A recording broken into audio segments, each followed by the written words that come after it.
Everybody dies, don't they? Everybody come back, don't they? Isn't that so? You tried to get into the locked drawer today, didn't you? How do the dead come back, Mother? What's the secret?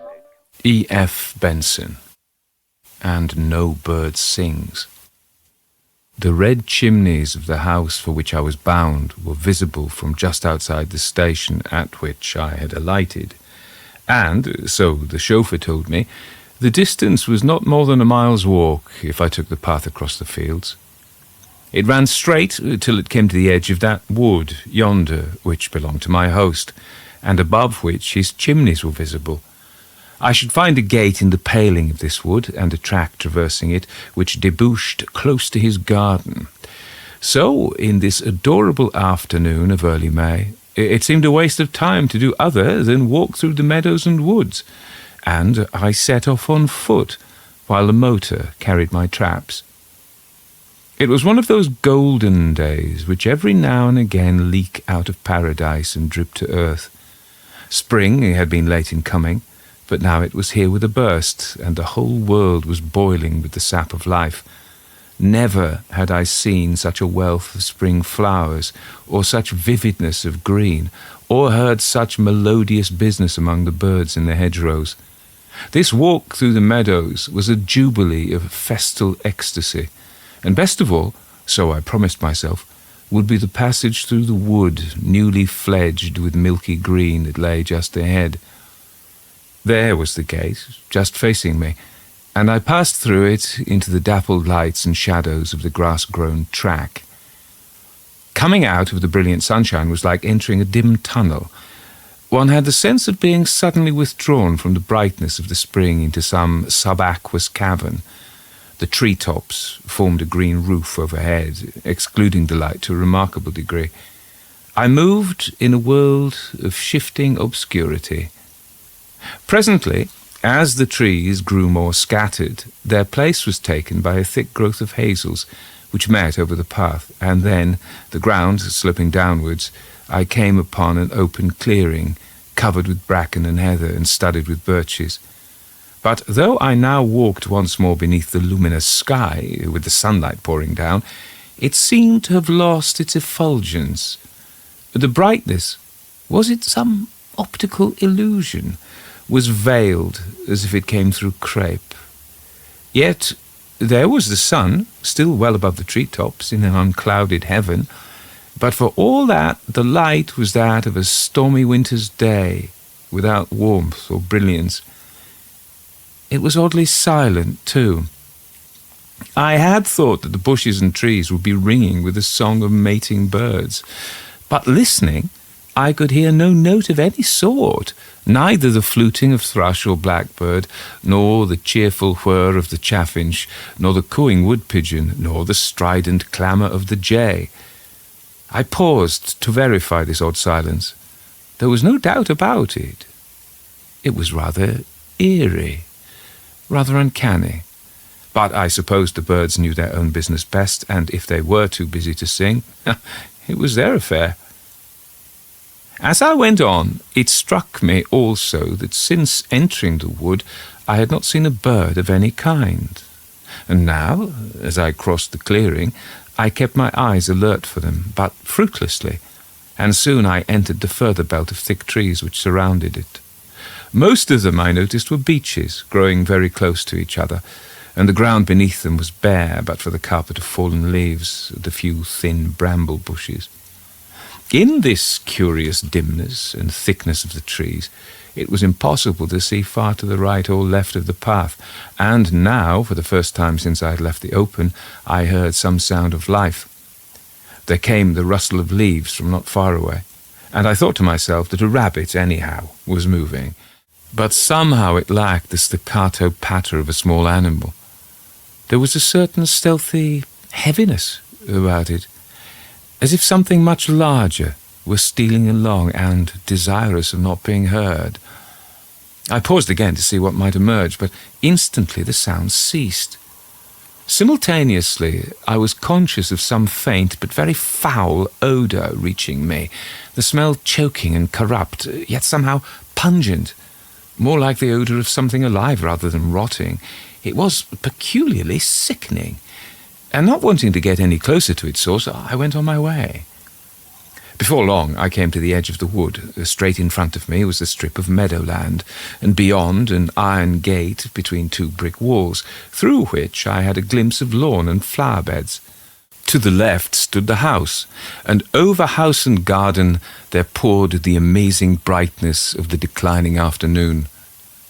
Hugh Granger and his wife were sitting out on the lawn with the usual pack of assorted dogs, a Welsh collie, a yellow retriever, a fox terrier, and a Pekingese.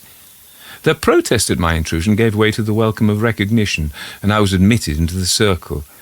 There was much to say, for I had been out of England for the last 3 months, during which time Hugh had settled into this little estate left him by a recluse uncle, and he and Daisy had been busy during the Easter vacation with getting into the house. Certainly it was a most attractive legacy. The house, through which I was presently taken, was a delightful little Queen Anne manor, and its situation on the edge of this heather-clad Surrey ridge quite superb. We had tea in a small panelled parlour overlooking the garden, and soon the wider topics narrowed down to those of the day and the hour. I had walked, had I? Asked Daisy, from the station. Did I go through the wood or follow the path outside it? The question she thus put to me was given trivially enough. There was no hint in her voice that it mattered a straw to her which way I'd come. But it was quite clearly borne in upon me that not only she, but Hugh also listened intently for my reply. He had just lit a match for his cigarette, but held it unapplied till he heard my answer. Yes, I'd gone through the wood, but now, though I had received some odd impressions in the wood, it seemed quite ridiculous to mention what they were. I could not soberly say that the sunshine there was of very poor quality, and that at one point in my traverse I had smelt a most iniquitous odour. I had walked through the wood. That was all I had to tell them. I had known both my host and hostess for a tale of many years, and now, when I felt that there was nothing except purely fanciful stuff that I could volunteer about my experiences there, I noticed that they exchanged a swift glance and could easily interpret it. Each of them signalled to the other an expression of relief. They told each other, so I construed their glance, that I at any rate had found nothing unusual in the wood, and they were pleased at that. But then, before any real pause had succeeded to my answer that I had gone through the wood, I remembered that strange absence of birdsong and birds, and as that seemed an innocuous observation in natural history, I thought I might as well mention it. One odd thing struck me, I began, and instantly I saw the attention of both riveted again. I didn't see a single bird or hear one from the time I entered the wood to when I left it. Hugh lit his cigarette. I've noticed that too, he said, and it's rather puzzling. The wood is certainly a bit of primeval forest, and one would have thought that hosts of birds would have nested in it from time immemorial. But like you, I've never heard or seen one in it, and I've never seen a rabbit there either. I thought I heard one this afternoon, said I. Something was moving in the fallen beech leaves. Did you see it? He asked. I recollected that I had decided that the noise was not quite the patter of a rabbit. No, I didn't see it, I said, and perhaps it wasn't one. It sounded, I remember, more like something larger. Once again, and unmistakingly, a glance passed between Hugh and his wife, and she rose. I must be off, she said. A post goes out at 7, and I lazed all morning. What are you two going to do? Something out of doors, please, said I. I want to see the domain. Hugh and I accordingly strolled out again with the cohort of dogs. The domain was certainly very charming. A small lake lay behind the garden, with a reed bed vocal with warblers and a tufted margin into which coots and moorhens scudded at our approach. Rising from the end of that was a high heathery knoll full of rabbit holes, which the dogs nosed at with joyful expectations. And there we sat for a while, overlooking the wood which covered the rest of the estate. Even now, in the blaze of the sun near to its setting, it seemed to be in shadow, though, like the rest of the view, it should have basked in brilliance, for not a cloud flecked the sky, and the level rays enveloped the world in a crimson splendour. But the wood was grey and darkling. Hugh also, I was aware, had been looking at it, and now, with an air of breaking into a disagreeable topic, he turned to me. "Tell me," he said, "does anything strike you about that wood?" "Yes, it seems to lie in shadow." He frowned. "But it can't, you know," he said. "Where does the shadow come from? Not from outside, for the sky and land are on fire." "From inside, then?" I asked. He was silent a moment. "There's something queer about it," he said at length. "There's something there, and I don't know what it is. Daisy feels it too. She won't ever go into the wood, and it appears the birds won't either. Is it just the fact that for some unexplained reason there are no birds in it that has set all our imaginations at work?" I jumped up. "Oh, it's all rubbish," I said. "Let's go through it now and find a bird. I bet you I find a bird." "6pence for every bird you see," said Hugh. We went down the hillside and walked round the wood till we came to the gate where I had entered that afternoon. I held it open after I'd gone in for the dogs to follow. But there they stood, a yard or so away, and none of them moved. "Come on, dogs," I said. And Fifi, the fox terrier, came a step nearer, and then, with a little whine, retreated again. "They always do that," said Hugh. "Not one of them will set foot inside the wood. Look!" He whistled and called, he cajoled and scolded, but it was no use. There the dogs remained, with little apologetic grins and signallings of tails, but quite determined not to come. "But why?" I asked. "Same reason as the birds, I suppose, whatever that happens to be. There's Fifi, for instance, the sweetest-tempered little lady. Once I tried to pick her up and carry her in, and she snapped at me. They'll have nothing to do with the wood. They'll trot round outside it and go home." We left them there, and in the sunset light, which was now beginning to fade, began the passage. Usually the sense of eeriness disappears if one has a companion. But now, to me, even with Hugh walking by my side, the place seemed even more uncanny than it had done that afternoon, and a sense of intolerable uneasiness that grew into a sort of waking nightmare obsessed me. I had thought before that the silence and loneliness of it had played tricks with my nerves, but with Hugh here, it couldn't be that, and indeed I felt that it was not any such notion that lay at the root of this fear, but rather the conviction that there was some presence lurking there, invisible as yet, but permeating the gathered gloom. I couldn't form the slightest idea of what it might be, or whether it was material or ghostly. All I could diagnose of it from my own sensations was that it was evil and antique. As we came to the open ground in the middle of the wood, Hugh stopped, and though the evening was cool, I noticed that he mopped his forehead. "Pretty nasty," he said. "No wonder the dogs don't like it. How do you feel about it?" Before I could answer, he shot out his hand, pointing to the belt of trees that lay beyond. "What's that?" he said, in a whisper.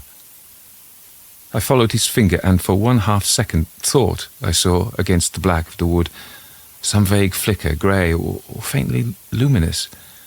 It waved as if it had been the head and forepart of some huge snake rearing itself, but it instantly disappeared, and my glimpse had been so momentary that I couldn't trust my impression. "It's gone," said Hugh, still looking in the direction he had pointed. And as we stood there, I heard again what I'd heard that afternoon, a rustle among the fallen beech leaves. But there was no wind nor breath of breeze astir. He turned to me. "What on earth was it?" he said. "It looked like some enormous slug standing up. Did you see it?" I'm not sure whether I did or not," I said. "I think I just caught sight of what you saw."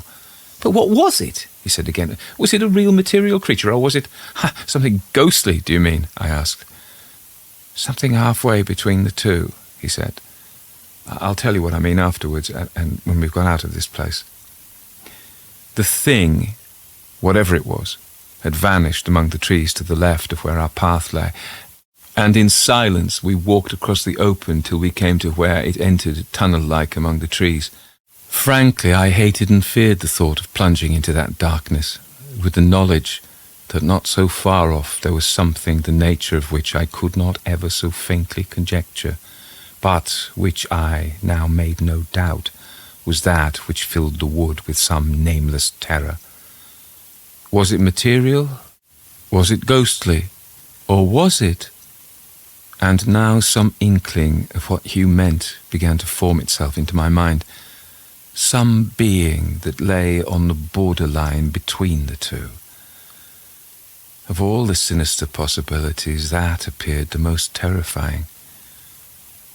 As we entered the trees again, I perceived that reek, alive and yet corrupt, which I had smelt before, but now it was far more potent.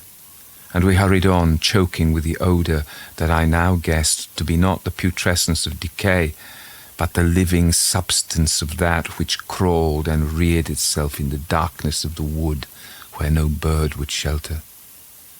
Somewhere among the trees lurked the reptilian thing that defied and yet compelled credence.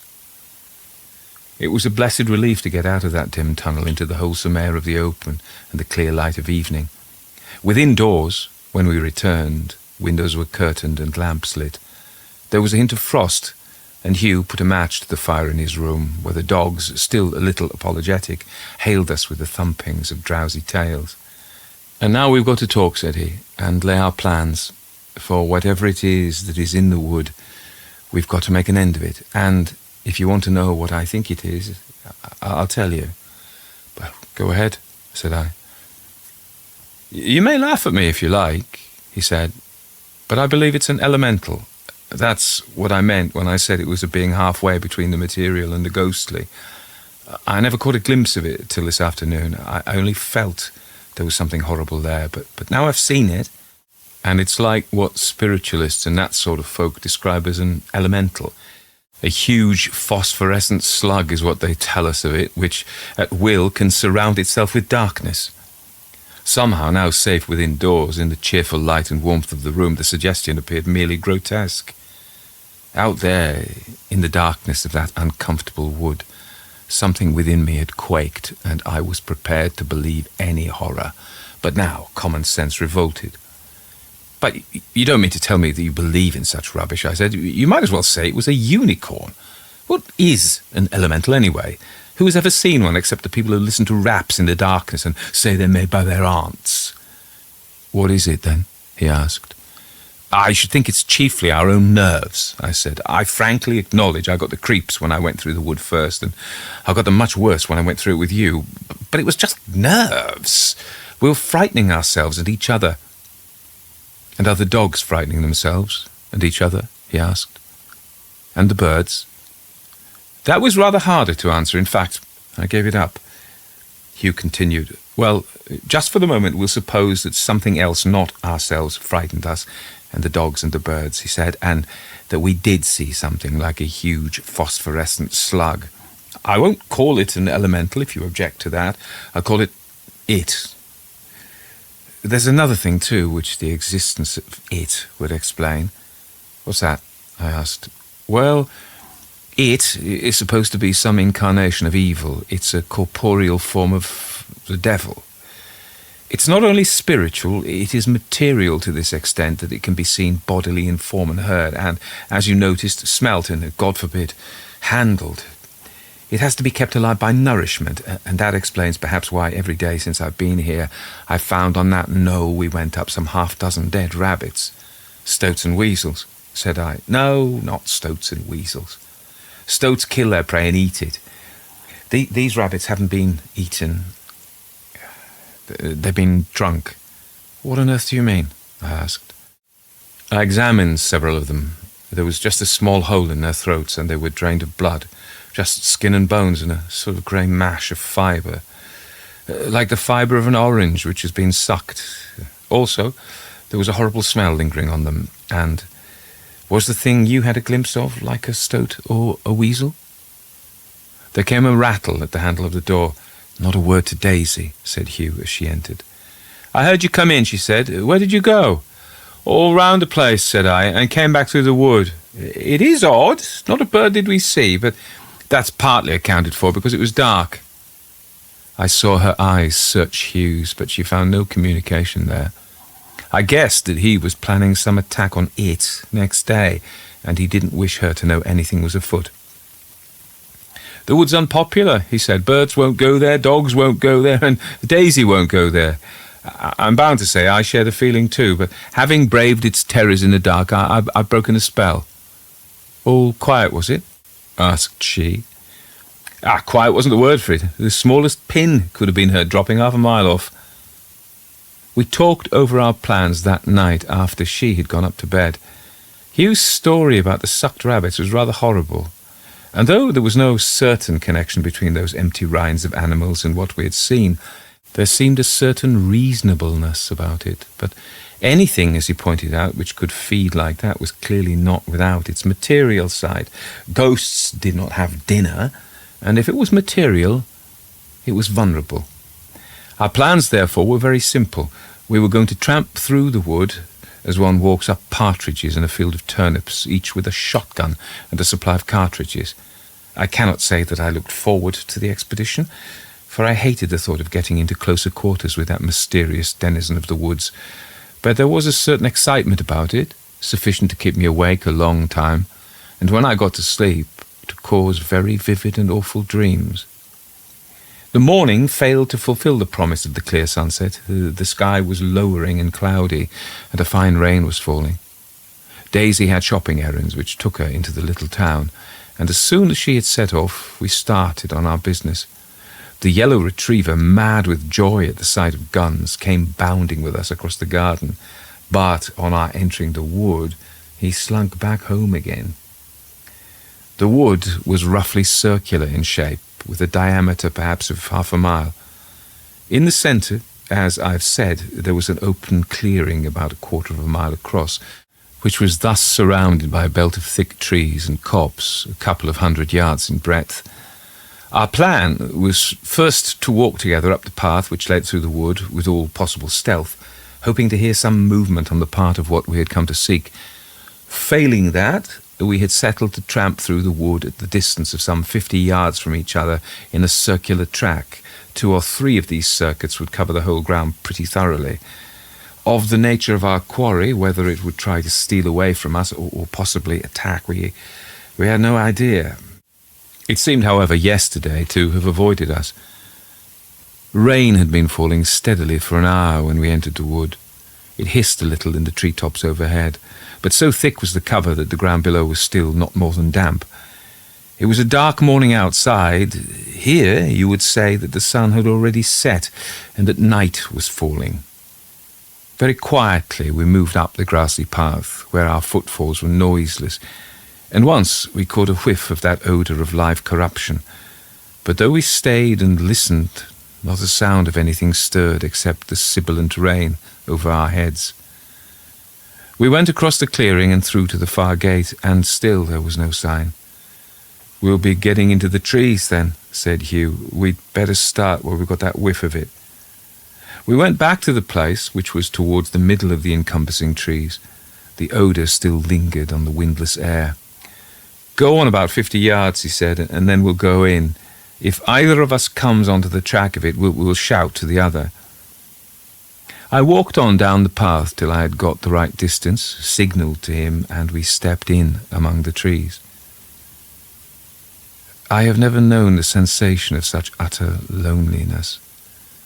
I knew that Hugh was walking parallel with me, only 50 yards away, and if I hung on my step I could faintly hear his tread among the beech leaves. But I felt as if I was quite sundered in this dim place from all companionship of man. The only live thing that lurked here was that monstrous, mysterious creature of evil. So thick were the trees that I could not see more than a dozen yards in any direction. All places outside the wood seemed infinitely remote, and infinitely remote also everything that had occurred to me in normal human life. I had been whisked out of all wholesome experiences into this antique and evil place.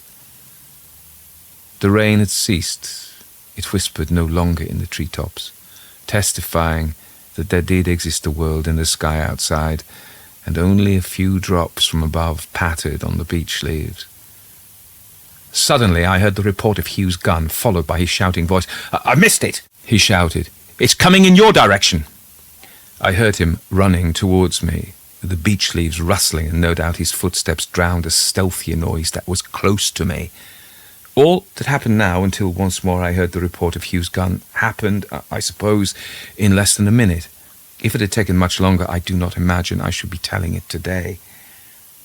I stood there then, having heard Hugh's shout with my gun cocked and ready to put to my shoulder, and I listened to his running footsteps. But still I saw nothing to shoot at, and heard nothing.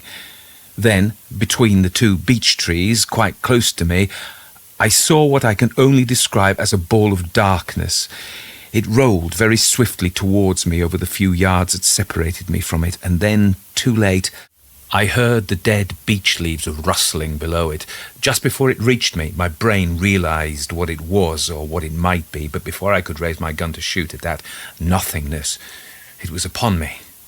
My gun was twitched out of my hand, and I was enveloped in this blackness, which was the very essence of corruption. It knocked me off my feet, and I sprawled flat on my back, and upon me, as I lay there, I felt the weight of this invisible assailant.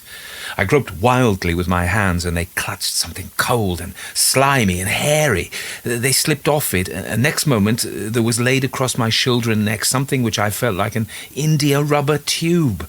The end of it fastened onto my neck like a snake, and I felt the skin rise beneath it. Again, with clutching hands, I tried to tear that obscene strength away from me, and as I struggled with it, I heard Hugh's footsteps close to me through this layer of darkness that hid everything.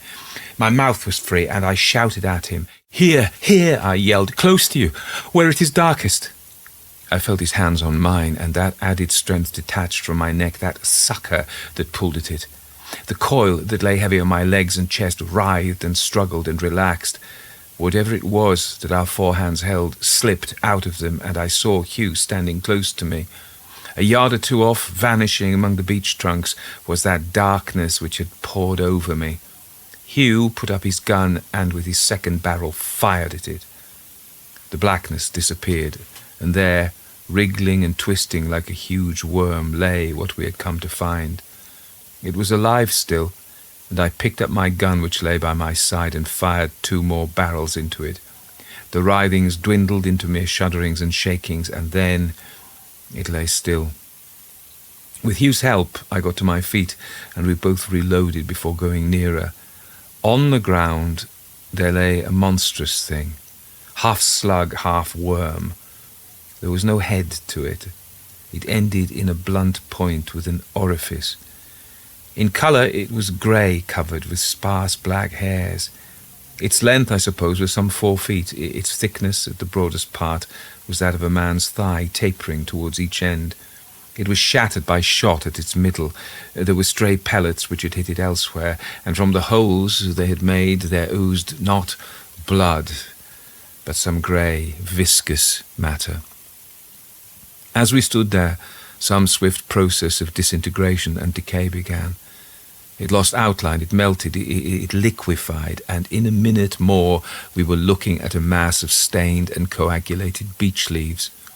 Again and quickly that liquor of corruption faded, and there lay at our feet no trace of what had been there. The overpowering odour passed away, and there came from the ground just the sweet savour of wet earth in springtime, and from above the glint of a sunbeam piercing the clouds. Then a sudden pattering among the dead leaves sent my heart into my mouth again, and I cocked my gun. But it was only Hugh's yellow retriever who had joined us. We looked at each other. "You're not hurt," he said. I held my chin up. "Not a bit," I said to her. "The skin's not broken, is it?" "No, only a round red mark." "My God, what was it? What happened?" "Your turn first," said I. "Begin at the beginning." "I came upon it quite suddenly," he said. "It was lying coiled like a sleeping dog behind a big beech. Before I could fire, it slithered off in the direction where I knew you were. I got a snapshot at it among the trees, but I must have missed, for I heard it rustling away. I shouted to you and ran after it. There was a circle of absolute darkness on the ground, and your voice came from the middle of it. I couldn't see you at all, but I clutched at the blackness and my hand met yours. They met something else, too. We got back to the house and had put the guns away before Daisy came home from her shopping. We had also scrubbed and brushed and washed. She came into the smoking room. "You lazy folk," she said, "it's cleared up. And why are you still indoors? Let's go out at once." I got up. "Hugh's told me you've got a dislike of the wood," I said, "and it's a lovely wood. Come and see. He and I will walk on each side of you and hold your hands. The dogs shall protect you as well." "But not one of them will go a yard into the wood," said she. "Oh, yes, they will. At least, we'll try them. You must promise to come if they do." Hugh whistled to them, and down we went to the gate. They sat panting for it to be opened, and scuttled into the thickets in pursuit of interesting smells. "And who says there are no birds in it?" said Daisy. "Look at that robin. Why, there are 2 of them, evidently house hunting." Well, here we are in the library at Rickaby Hall again. Tea is set, but nobody's there. I often worry that those candles will set fire to the books, or the greenery around the fire. It just looks really like a fire hazard to me. Normally at this point, I try and persuade you to become a Patreon and go over and support me, because it makes perfect sense for me to get my viewers, listeners, fans onto a channel that isn't going to just cancel me for some bizarre reason. But that tires me out, all that. I don't really like self-publicity. You've got to do it, because that's what pays the bills, but I thought we'd just sit and look at the fire for a bit instead. So, the story you just heard was And No Bird Sings by Edward Frederick Benson, known as E.F.Benson in the books. I think Fred to his friends and family. Now, we've done many E.F. Benson stories, but I'm just going to run you through his biography for those of you who aren't up to date on it, and it won't hurt, will it? I mean, and those of you who are asleep, well, you're asleep anyway. So Edward Frederick Benson was born on the 24th of July, 1867, at Wellington College in Berkshire, and he was the 5th child of Edward White Benson, a notable figure in the Church of England, and his wife, Fred's mother, Mary Sidgwick. E.F. Benson emerged from a literary family that included his brother, Arthur Christopher, A.C., Robert Hugh, R.H., and sister Margaret, just Margaret as far as I know, all of whom were writers in their own right. E.F. Benson's education began at Temple Grove School, followed by Marlborough College, very nice place, where he crafted early works that informed his later novel, David Blaze. He completed his studies at King's College, Cambridge, of course, where our mate Monty had been before, where he became an active member of the Pitt Club. Benson's literary career took off with the publication of Sketches from Marlborough, and his first novel was called Dodo, released in 1893, and achieved immediate fame, setting the tone for a career marked by a diverse range of satire, romance, and supernatural themes, our focus really. This was followed by sequels like Dodo the Second and Dodo Wonders, which reflected the social milieu of pre-World War Britain, of his particular stratum of society. His most renowned contribution lies in the Map and Lucia series, which includes titles such as Queen Lucia and Miss Map. These words are cherished for their astute observation of social rivalries in the fictional town of Tilling, drawn from Benson's experience in Rye, East Sussex, where he lived for much of his later life, and he was mayor there and he's buried there as well. And Henry James came to visit him there and various other people. I happen to know this, well, I knew this anyway, but Gavin Critchley, who is a great supporter of the podcast, recently went on a trip to Rye and took some pictures and sent them to me, and a short video. Now, I think I'd also done, or I'd just read, no, there was a Cold Comfort Farm story. No, I'm talking out my top of my head, but that was from near there as well, I think. Just ignore that little bit there. I may edit it out. So, Benson's prowess as a writer extended to atmospheric ghost stories often infused with wit and irony. Among his notable takes is The Bus Conductor, a premonition story that's seen numerous adaptations or adaptations. His literary repertoire also includes biographies and memoirs with a discernible interest in figures such as Charlotte Bronte. E.F.Benson's ghost stories often begin in a tranquil, upper-class British setting, such as a country house or fishing lodge, and gradually introduce horror. Unlike the ghosts in some other writers' works, Benson's ghosts are decidedly and objectively real, so they're not the Henry James psychological type or even the Oliver Onions or Onions psychological type, so they're not merely a mental aberration of the characters. So his tales can be quite varied, featuring traditional ghosts, vampires, and even malevolent elementals, as we've just heard, in the form of slugs. I'm going to talk slightly a bit more about that later. He also wrote some stories with benign hauntings. I think How Fear Departed the Long Gallery would be that offer consolation and spiritual healing, distinguishing his work from others. In his personal life, he was gay, but he had to be discreet because you went to prison for that in those days in Great Britain. And his relationships heavily influenced his work, which often contained elements of homoeroticism and camp humour. I didn't see that. Hugh Granger is a character that appears in a couple of his stories, in a few of his stories, I think in The House with the Red Brick Kiln as well, and various others. And I often wonder if Hugh Granger, who's married, wasn't some kind of, I don't know this, of course, but wasn't some kind of love interest. I'm sure there's a biography of Benson, which I should read, really, would maybe go into that in more detail. But I always smile when Hugh comes back. But I didn't find it at all camp, that story. His residence, Lamb House in Rye, served as a creative sanctuary for multiple writers. We mentioned this, including Henry James, and he was mayor of Rye and a benefactor of the community. He has a memorial window at St Mary's Church in memory of his brother.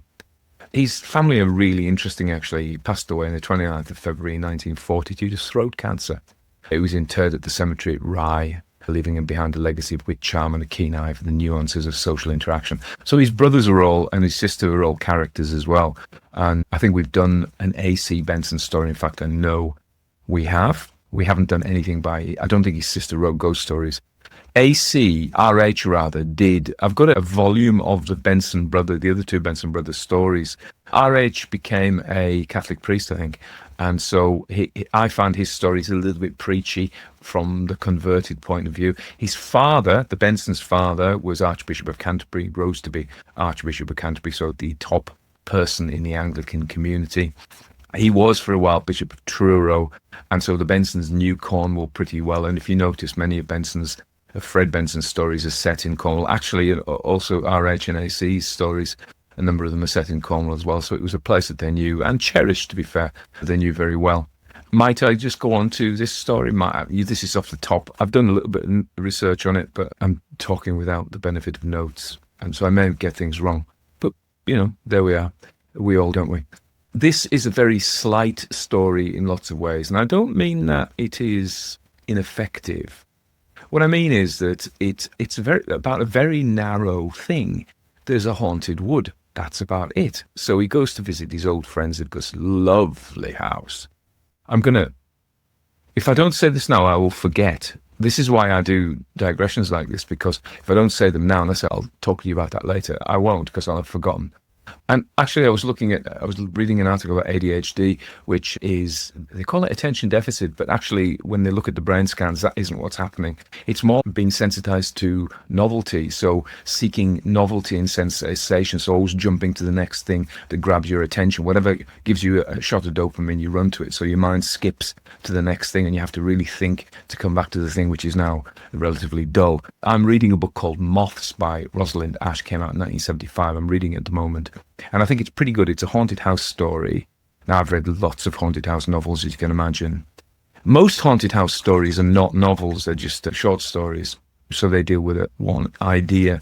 So usually what you can think about, I'm digressing upon digression here, you realise that. What I'm thinking about is that a short story has one idea, therefore a haunted wood or a haunted room. And that suits the ghost story, because the ghost story, it comes from Gothic fiction, of course, which were huge door stoppers. But the ghost story has another ancestry, I think, and that is in the real ghost story, the real supernatural experience, the campfire ghost story. You will all have friends who say, well, a funny thing happened to me. I went to this house. Everybody's got stories like that. Either you've got them yourself, or you've been told them, and they are usually very bitty. So say you're at the Rollright Stones in Oxfordshire, and you see a carriage from the 18th century coming down the road, and then it disappears.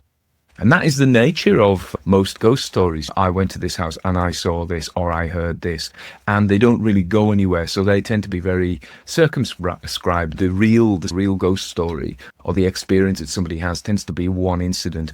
And I think, as well as descending from Gothic literature, which it clearly do, the ghost story also inevitably is linked to this tradition, because one of the things that people will contact me and they'll think I'm a paranormal channel, because most ghost story channels are that kind of paranormal experience. I must say that I find them interesting, but I find them also dull, because most ghost stories are pointless. Like, this happened.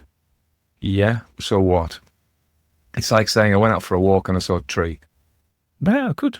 Nice tree, good. I'm interested in trees, yeah. But it doesn't go anywhere, does it? Because it's an observation from nature, if you like. And nature doesn't usually... We are great storytelling creatures, humans, and we like to have a beginning and middle and end, and we like things to mean things, and we like to observe things that have a meaning for us, that put us in relation with something else, or a moral message, which is to do with meaning, because it has meaning for us. And most ghost stories are observations of nature in the same way. You can make meaning of... You can actually create a story from... I knew a guy, I worked with a guy, and his PhD was measuring pebbles on a beach, and he then statistically analysed them and showed that it was predictable where these... So he made a story out of it, but most observations on nature aren't that. I went out today, I saw some crocuses. That was great, loved it. End of story. So what I'm saying is that the ghost story comes from the real ghost story, which is an observation in nature, right? Now, clearly, in the hands of a writer, it can't just be that. So when we tell a story, the traditional professional storyteller, and remember, for most societies, I think all human societies, we had storytellers. Before they got paid because they were given board and lodge and it was their living. So they were like, we talk about early society splitting into... Apart from everybody went hunting, everybody went picking berries. Oh, well, the women can pick berries and men can go hunting. Well, that's true or not, I don't know. But that's how we see it. And then, oh, yeah, we have the warrior class. Then we have think of the Indian caste system, which arises from Indo-European society structures. So we have the priestly class they have to be supported by other people, because they don't get their own food. And the warriors are supported by other people because their job is fighting, and the priests do religious things. You see what I'm saying? And but the storyteller emerges quite early as a role. The storyteller is fed by other people because of their stories. That's in fact what you do to me. Those of you who support me either through watching ads, so I get a share of that, or actually directly contributing through Patreon or whatever, you're paying me to be your storyteller. So it's a very ancient role.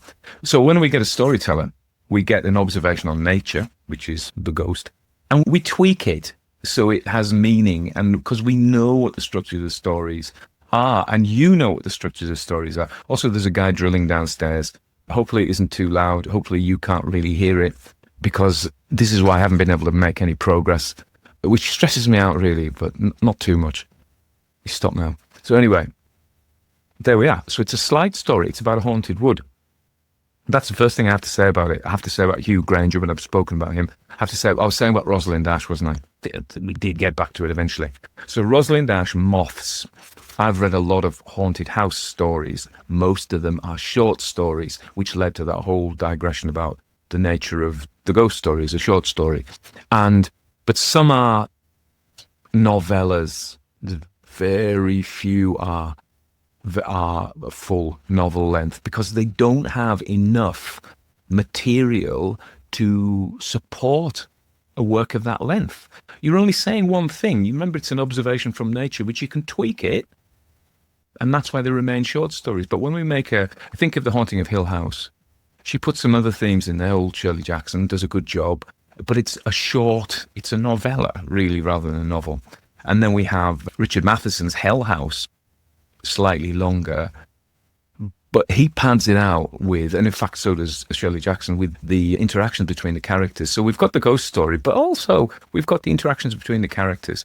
Now, other famous haunted house stories. So we have The Little Stranger by Sarah Waters again, which is a novel-length haunted house story. And that again manages to fill its space by having all sorts of love affairs and stuff like that. So let's return to Rosalind Ash's Moths, which is a haunted house story set in the 70s. And I'm really enjoying it. The introduction was beautifully written. The first chapter was sublime. Why was it sublime? Because basically it's the story of this Oxford professor in the 70s who he travels to Oxford and he hears this great big house called the Dower House, which is Queen Anne, I think, or maybe earlier.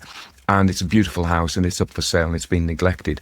So he cons his way he doesn't get into the house to start off with, but he starts going there every day for as long as it's for sale. And he eats his picnic there and he drinks his bottle of wine, and it's a beautiful setting looking down onto the River Thames, and it's just idyllic. And he talks about one point he's drinking white wine from the bottle. Oh dear. Obviously not chilled. And he says it's like drinking, the sun's shining through it. And he says it's like drinking sunshine. And I just thought, wow.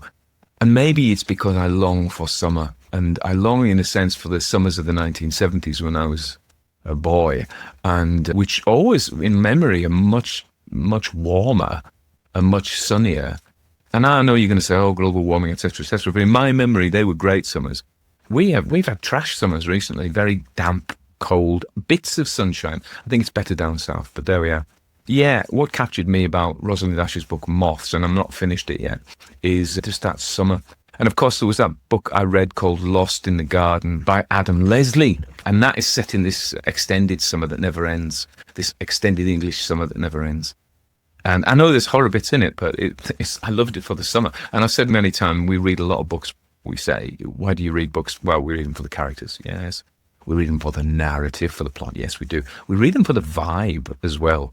I mean, one of the reasons people love Lord of the Rings is because they want to go to Lothlorien and the Shire, or even Mirkwood. We love them for the vibe, and I wanted to go to that house. I wanted to be that Oxford Don in the 1970s, sitting, eating my picnic in the grounds of this absolutely wonderful house. Bad things happen later on. Anyway, that was a long digression about how most haunted house stories are short, or ghost stories are short. However, there are exceptions in the haunted house genre, but they're always filled up with love. I don't have a lot of time for love. I remember in my 20s, I read The Magus by John Fowles, and I was a kind of romantic young chap then, and I loved it. And then I read it much later when I was in Greece, to be honest, on holiday. And I was older, I was married, I had kids. Didn't do it for me. Now, I'm wondering, I've got a copy there, I'm wondering if I was to read it again as a 64-year-old man, how I'd feel about it. Because books speak to us at different periods of our time. I haven't read Lord of the Rings for a long time. I read it first when I was a teenager, and it changed my world, really. What would it be like now? I probably would still like it, but it wouldn't be the same. It's not the same me reading it. Anyway, so that is a long, long, long talk about this story. I've just said there's not a lot to say about the story. The final thing I want to say about it, however, is the monster. So this elemental. Now, from what I know about elementals, they're usually like water elementals. This is from Dungeons and Dragons, probably. Water elementals and fire elementals and earth elementals. But this is not quite that. It's more some kind of a shell, a clip-off, if you know anything about the Kabbalah, particularly dark Kabbalah. Thinking of Kenneth Grant and stuff like that. These rather awful things. But what I wanted to say was how where we have M.R. James, and we have some odd things happen in M.R. James. We have the whistle, the thingy there, the sheet, the shirt. Then we have in Mr. Humphreys and Inheritance, there's an ink blot, isn't there? There's a weird thing crawling across the ground in the mezzotint. They're very weird and odd. And at his best, I think Benson does this, but he does in the Cornish one about the black thing. I can't remember, it's got a Latin name, Negotians, I can't remember, but you know it, I've done it. And in this one, he goes very Lovecraft, a suckery, rubbery, suckery, monstery thing. And this is quite at odds with the rest of his stuff. Actually, I did the Tom Rote story, LTC Rote story, Hollybank Foundry, and we have a kind of Lovecraftian monster in that. So this idea that monsters, who thought before Lovecraft that monsters had tentacles? I think he invented it. I think he invented the tentacled monster, something deep from his psyche. And then we find them popping up in other people's work. So clearly they are influenced by Lovecraft. I've used a tentacled monster myself in some of my stories. But, so that's the final thing I wanted to say about this story and how it's at odds with the country house. I keep returning to the country house. There is the house beautiful genre, and there was a whole bunch of stories about the beautiful house. These great, I'm not sure if they're completely English, there may have been the French ones as well, but certainly Anglo-Irish, English, to an extent Scottish. I'm thinking of The Open Door by Margaret Oliphant there. And Buchan, of course, was a Scot.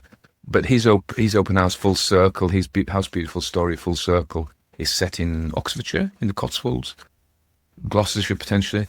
And so there was a whole genre, and it didn't have to have ghosts and monsters. You could just have the house. Brideshead Revisited, really, isn't it? It's the House Beautiful. It's a House Beautiful story. And there were magazines, there still are, about the House Beautiful. So in this story, it's a little hodgepodge of, I don't think it's homoerotic, to be honest, of a friendship with Hugh Granger. And then we have, that's just a little dash, if you were to see it as a recipe. Then we have the House Beautiful, which stands behind it, which obviously I like, because I keep talking about it.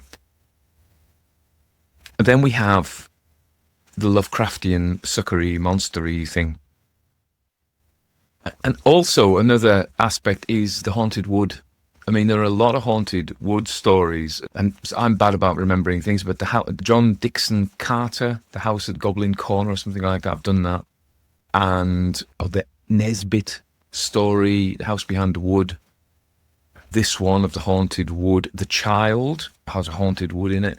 So the haunted wood is also a trope, I think. And if you ever go on a site called TB Tropes, they're fantastic for doing things like this. But so I think this is the recipe. The haunted wood, which you see in other stories, a bit of that, a bit of the House Beautiful, bit of the kind of male friendship crack, and then a bit of Lovecraft thrown in, and add them all together, and you get this story, And No Bird Sings. There's also that trope of a place where no bird sings, again comes up time and time again in literature. So it's just like a recipe. Did I like the story? What did I like about the story best? I like the vibe. I like the house. I like the wood. I like woods in general. I like Hugh Granger and his lovely wife. Yeah, so I like the story. Was I scared? Lovecraft and his monsters don't really scare me. In fact, stories don't scare me generally anyway. But, it was all right. I quite liked it. There are some stories I read and I think, oof, didn't like that. Or I didn't like it much. Usually if I hate it, I don't do it. And some I really love. And I would give this, what would I give this? I would give this a 6 out of 10. Potentially edging up to a 7. I've got to say something funny now, actually. I'm going to close with this. So I told you about Rosalind Ash's. So Rosalind Ash was quite a prolific writer in the 70s, etc. And she wrote this story that I'm reading, Moths. He's drilling again downstairs. And I really like it. Now, I went on Goodreads. Goodreads is a cesspit. People are brutal on Goodreads. Anyway, so I read this. I'm reading the reviews of Moths by Rosalind Ash. And the second one is 4 stars. 4 stars, not bad. It's not bad for Goodreads. And it says, my grandmother was a writer, but this was her first novel. And I've only got round to reading it. And I thought, it's the grandson who's reading his grandma's novel. But he gives a 4 stars out of 5. Why not give your old, she's dead, but give your old grandma 5? Because it is a good book. I'd give it 4.5. But I'm not her grandson. If I was a grandson, I'd give it 5. Just cause. Blood is thicker than water. Anyway, that's it for another week. Hopefully next week, things won't be as fraught in the house. Sheila's taking it badly. She's out at the moment with the dogs, probably for the best. Anyway, ta-ta.